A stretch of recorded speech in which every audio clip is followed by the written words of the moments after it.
لاي مدى انت شبه سلمى. حلو اوبا حلو، وانت متلخبطه ومش عارفه هتردي ازاي دلوقتي. متاكده 100% ان انا عايزه ابقى ام. لا هو عشان الناس ما بتفكرش اصلا قبل ما تخلف بيلبسوا ويلبسوا عيالهم معاهم. وانا لما اعيش معاك من غير جواز ده مش ضغط. في طفل كمل هقولها. ايه اول رد فعل لما قريتوا المسلسل؟ اول رد فعل كان ليه علاقه بجوليا. دي اول حاجه شدت انتباهي.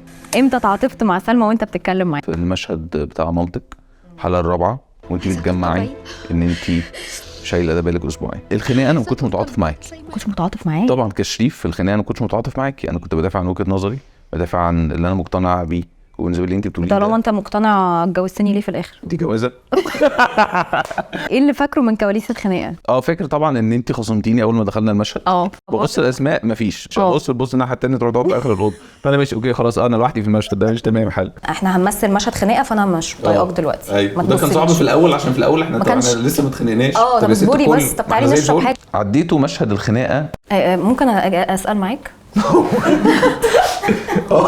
فاضي لوحده يعني ولا ايه؟ عايزه افهم، ممكن اتكلم معاك العب معاك؟ طيب لاي مدى بتشبه شريف؟ لا بشبهه في حاجات كتير، في حته معينه كده بس هي اللي مختلفه، او يمكن القصه اياها. دي اكتر حاجه خدت مني مجهود، اللي هو ان انا اتخيلها ازاي ممكن اتفس حاجه كده جوه ما فكرش فيها.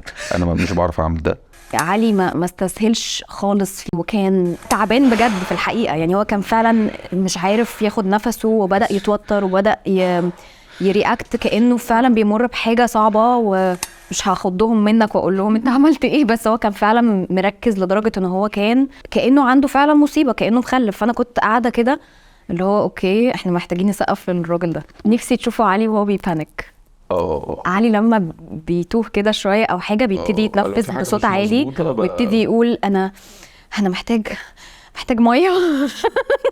انا اغلب الوقت بحس ان انا شبه الكاركتر اكتر من ان انا مش شبهه، حتى لو هو من بره شبهك مستحيل. بس بتربط حاجه بالزبط. صح، عشان تعرف هتكونكت معاه ازاي. بالظبط.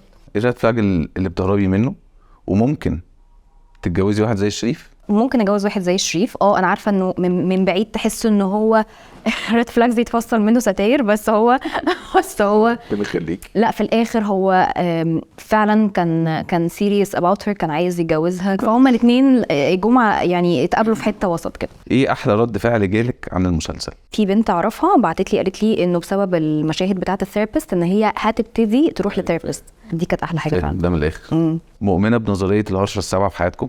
انا مؤمنه جدا بالانرجي، ان انا لو قعدت اقول اوكي انا في السنه السابعه دلوقتي من جوازي، فاحنا يا دي بقى اللي هتخلينا نكمل يا دي اللي هتخلينا نطلق. I will attract it. هفضل جاهزه وباتاك، واللي هو ده انت بتتلكك طب طلقني. فاهم قصدي؟ ايوه. الشخصيه الثريه نفسيا بتاثر عليكم في حياتكم بعد التصوير. اعتقد الواحد بيبقى كل العك اللي جواه بيطلعه في الشخصيه، وبعدين لما بيخلص تصوير بيدرك بقى انه بيلاقي العك ده بقى قاعد لوحده بقى في البيت بقى الاجازه ابتدت وانا قاعد بقى مش عارف اعمل ايه. بيأثر الحمد لله. بس كده مش فاكر له حاجه.